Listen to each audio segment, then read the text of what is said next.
off the rails, going off. If any of you are musicians, I'd love if you made a theme song for us. Hello, everybody. Welcome. I don't know why I just had an accent there. Hello, everybody. Welcome to another episode of Off the Rails. This week, gonna do a screencast critique.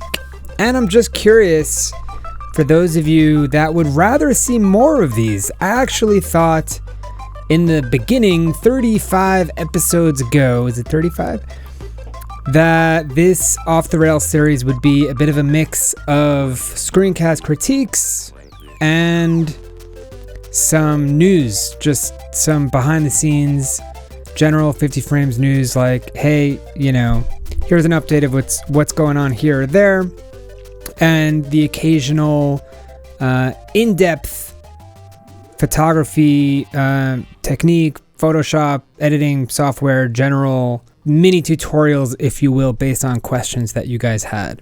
And I do feel like I've leaned on that rather heavily, which takes a little bit more production time, let's say, a little bit more effort on my part, but I do think those provide a lot of value. And I realize I kind of haven't done one of these in a while. So let me know what you guys prefer. If you guys like the mix, if you'd rather a little bit more of these screencasts, if you want a 50-50 mix. Curious to hear your thoughts. Please comment below. This week, I have here a pool of photos, if you will, a whole pool of them. These are all of our t-shirt level, mug level $2.50 patron tiers. I shouldn't say tiers in plural, it's just one tier. So all of you that are at the $2.50 level, thank you so much for your generous pledges. These are your photos for this week, and I thought it would be cool to just go over these photos for a screencast critique. So I'm going to talk about, well, I don't know what I'm going to talk about yet. I think I'm going to talk about color specifically, as is apropos for this week's challenge, orange. But we'll talk about some other things also, and I'll get into it as we go. I'm not going to go over every photo. This is going to be a bit more of a loose run and gun type of deal. We'll just kind of, skip a couple, look at a couple, comment, not necessarily going into depth into each one. That would take a very long time. We have 44 photos here. I took away 3, I believe, because 3 of you unchecked the box on the submission form that you want to critique. So to honor that request, I removed those 3 photos from the pool, which were actually pretty good photos. So I don't know why you unchecked that box. Maybe you just feel like you like being in control and you want control of your data as an FU to Facebook. Sorry, I don't know where I was going with that. But yeah, I mean, cool. So yeah, I removed you. I just went off the rails there. Okay, I'm back. In the order in which you submitted, Candy Campbell. I should not say your names because I feel like I always mispronounce horribly. I should at least just stick to the first name. This to me looks a little bit too hot. You're coming in too hot, specifically saturation, right? I just feel like it's a little bit oversaturated, and you see these spikes in the histogram, but when you look at the data here, the straight scientific statistical data color analysis, if you will, there's nothing wrong with this photo. I'm not seeing any clipping. I believe on a technical level there is no fault, but to my eye, and perhaps to somebody else's eye, which is more important than statistical analysis of the color spectrum on a scientific basis, it does look too hot. It looks too strong, too saturated, too orange, bit too red even, and it does look like it's clipping. And color saturation is connected to clipping, to highlight clipping, to shadow clipping, and there is this notion of color clipping when you're just overly saturated to the point where, much like exposure clipping, you're losing data in the extreme end, specifically for reds. Reds is like the biggest one, but also to that end, it's cousin orange and sometimes yellow Red is the big one specifically. Whenever you have a very bold red item in your photo, you don't want to amp that saturation up too much. You need to be careful. And again, I'm not necessarily talking about just straight up clipping on a, scientific basis here of the numbers, but more about what the eye sees. If we lower the vibrance a little bit, it becomes a little bit flat, and maybe I would even just lower the saturation a bit just to offset a little bit. But then we are lower in the blues, so then maybe I would go into like a hue saturation kind of deal and just try and affect the oranges. And there are a lot of reds here also. How do I know this? Because when I lower the red slider all the way, we see how much reds are in there. So you may even want to go to your hue and move the reds over to orange like that. That looks a bit more uniform even. So it could be, again, like I mentioned earlier, it could be the reds that were giving us an issue.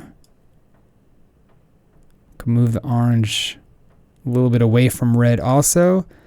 And then when we lower the reds, it's still present, maybe less so. And we can lower the saturation just a tick. Maybe we can even raise the blues to try and like counteract that a little bit. Well, I'm crunching up a JPEG here, but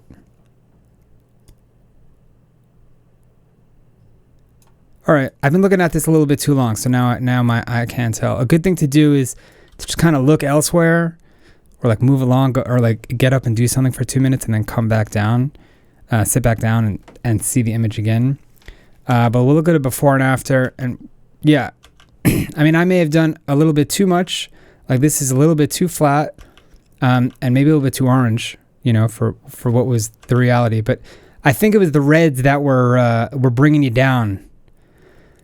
And this looks a little bit softer, a little bit cleaner, and a little bit less in the extreme ends also on the histogram. If you look, the histogram kind of crunches together in a more responsible way towards the midtones, not on the extreme ends of things. So just something to keep in mind and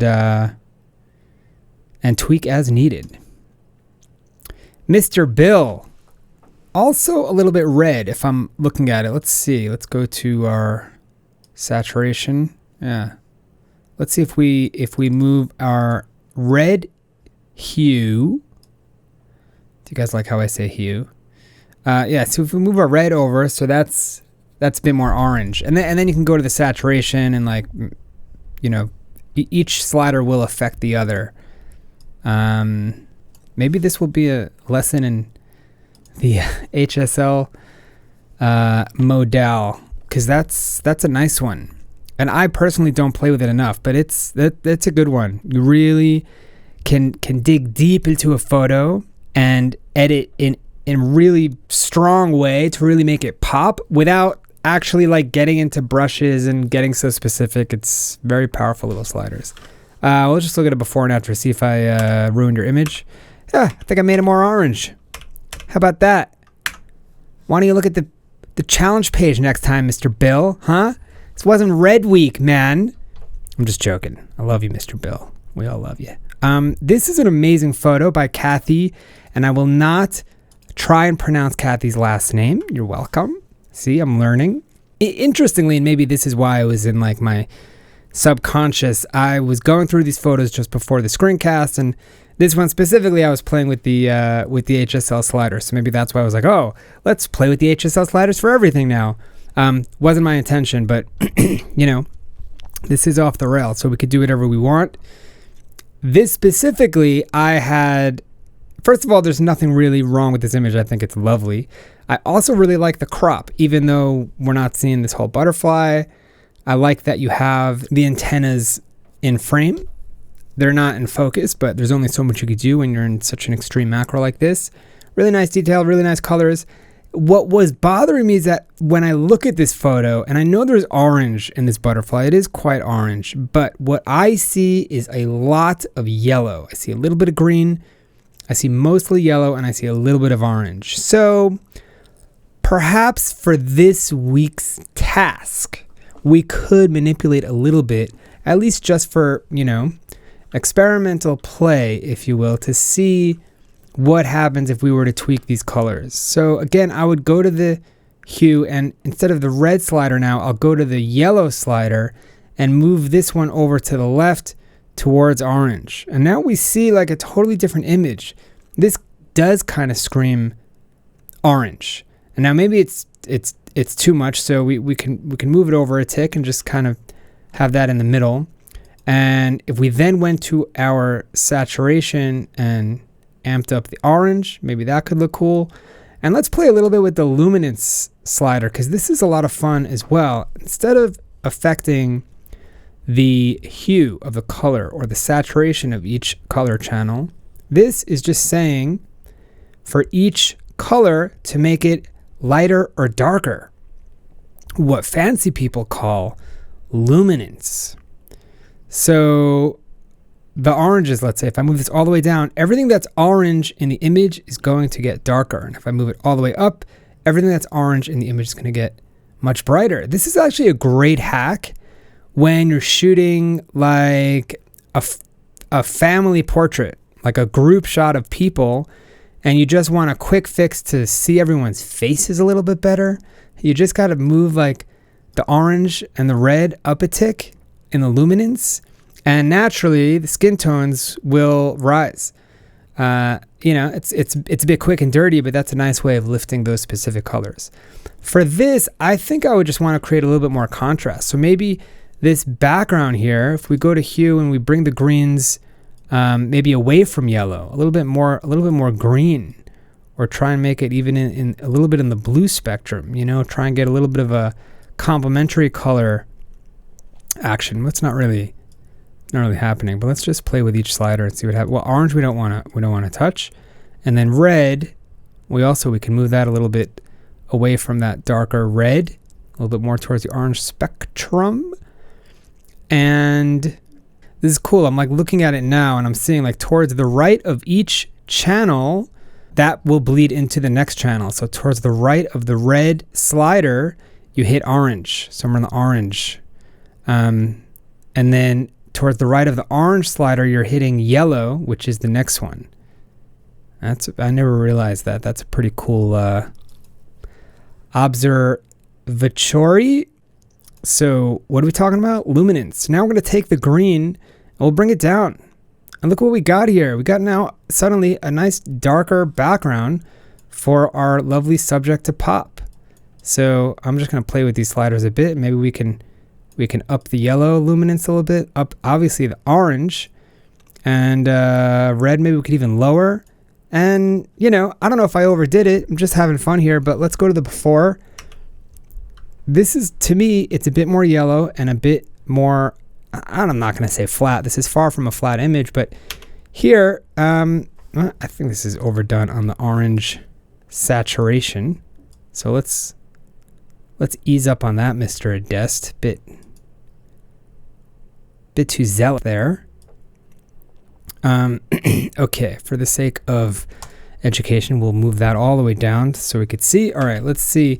Before, after, it's subtle, but to my eye, this looks a bit more uniform. It looks a bit more orange, and it looks a bit more poppy, if you will. This butterfly kind of pops off the image more because we're creating contrast. The background is darker, and the colors in the foreground are more uniform. And I think I overdid it, maybe somewhere in the middle there, but that's just a nice little technique to keep in mind. Okay, so we're like 15 minutes in and we've done 3 photos. That was far from my intention. I'm going to try and pick up the pace and just discuss what I wanted to discuss, which was blue, right? I mean, as soon as you see the task, right, our challenge of orange, you should immediately think, okay, cool. Like, orange, how do I incorporate blue? How do I get some blue in the shot? And it doesn't have to be super obvious. Something like this, actually, I really liked because I assume this was intentional, but if you notice, this background, even though it's blurred and it's perhaps not super vital to the story, let's say, it is a very aqua green blue spectrum color in the background, which will just help lift these orange colors in the foreground. In fact, if you look closely at this reflection here in the shadow of the heads of these pencils here, is very much a blue color. So blue exists in this frame in a very subtle way that will help to achieve that balance and complementary pop, if you will. Should we put that on like a mug? Complementary pop? Complementary... or maybe like a complimentary pun, like compliment someone today, but with an E. That just looks like a spelling error. Or maybe it could be like a funny cartoon, like the orange is talking to the blue and saying, "Well, you look lovely today." Okay, if there are any designers out there, feel free, man. Just if you have time on your hands, make some funny like cartoons or designs, or just even another like 52 frames catchphrase. I'll put that on a mug, man. I'll put on a t-shirt. I would love to collaborate more on the shop. I feel like I'm not a designer and I'm designing these things, and I think I'm eking by. I think they look nice. I think they're passable, but yeah. If any of you guys want to design a cartoon where an orange is complementing a blue, or red, yellow, or any of the other ones. No, purple, yellow, red, green. Please send to Yosef@52frames.com. So this one also really subtle, really nice and clean.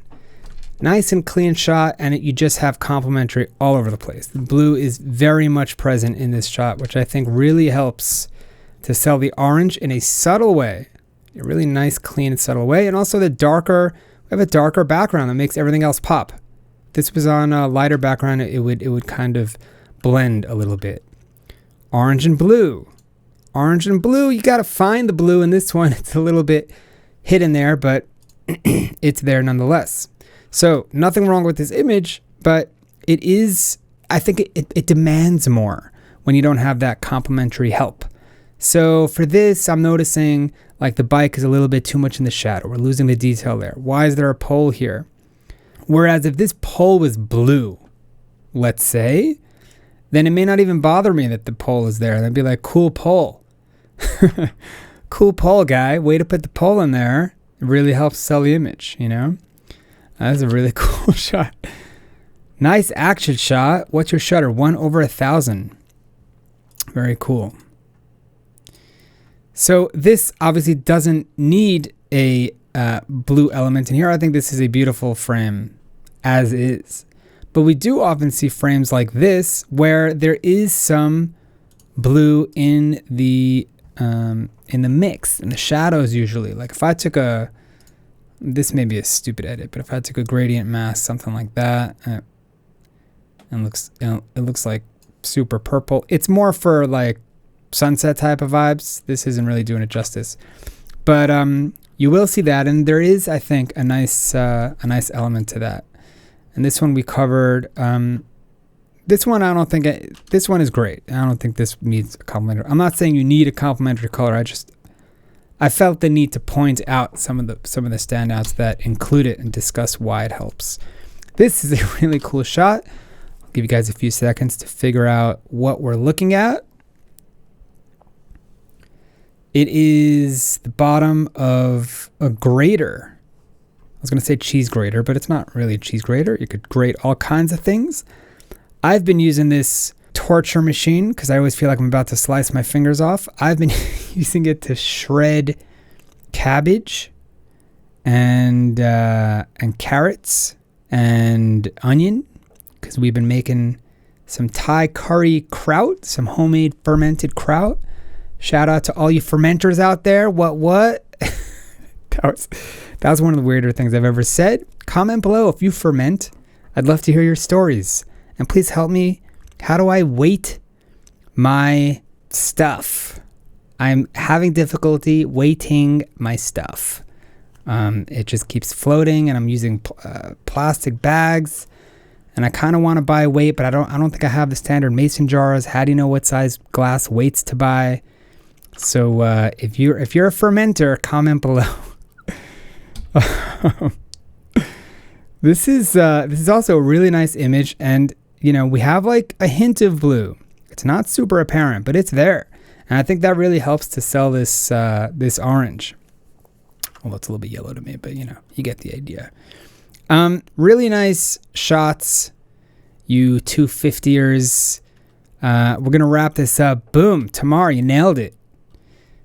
I am sure Tamar was like, okay, guys, put on these orange shirts. Come outside. We're going to the neighbor's garage here. We're going to the neighbor's wall. I found a good blue. Don't be so upset about it, guys. All right, this won't take that long.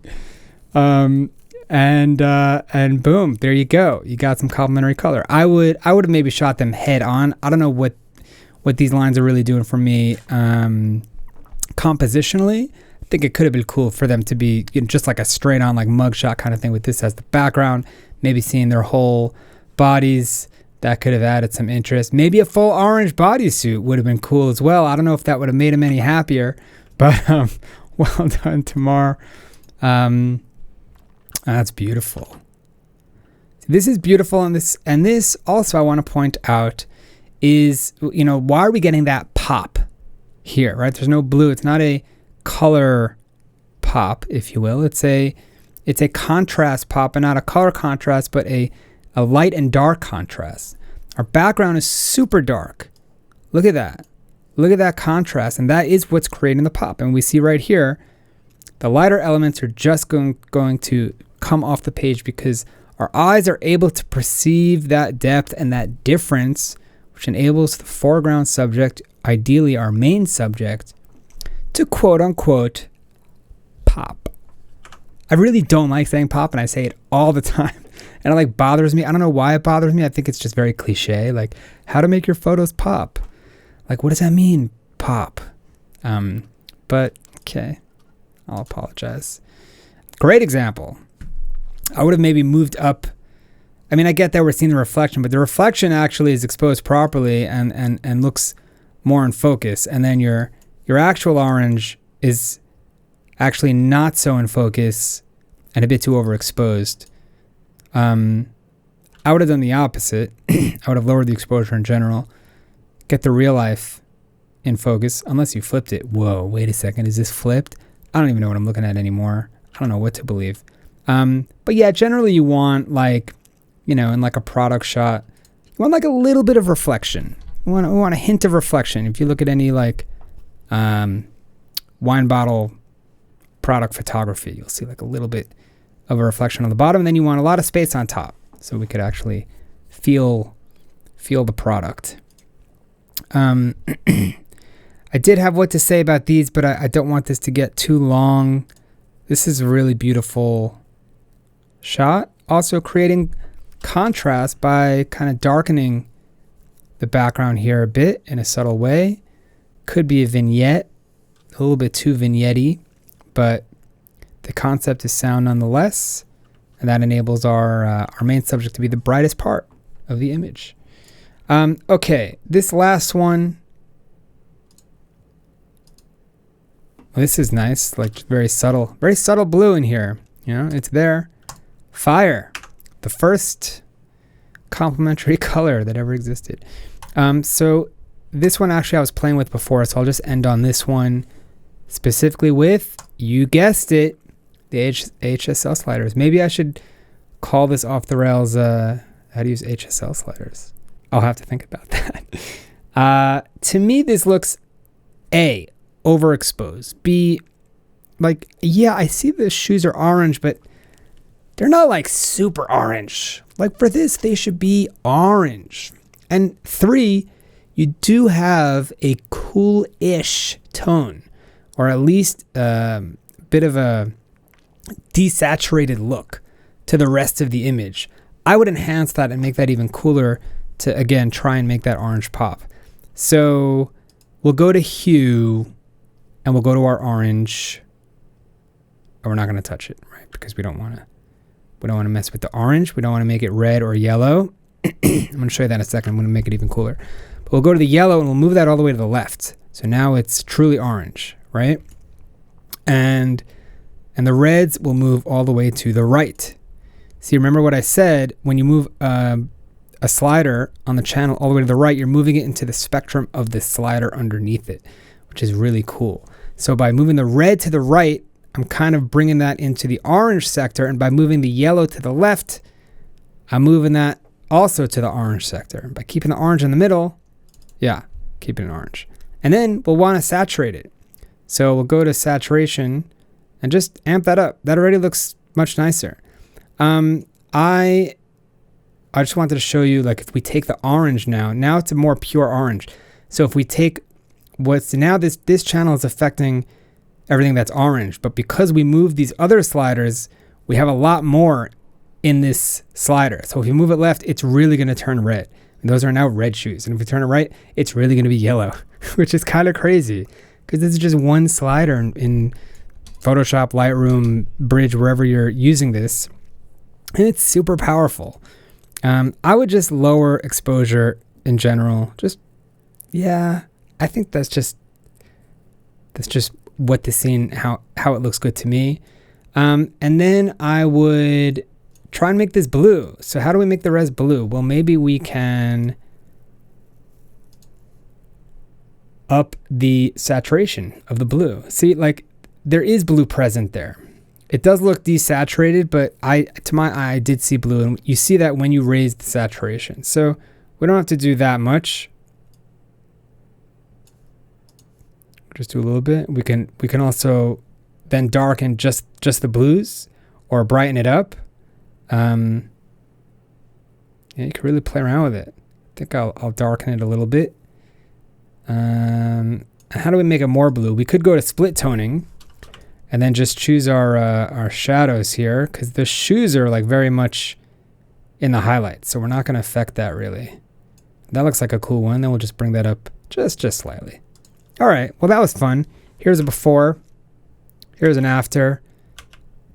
I just think the shoes look more orange.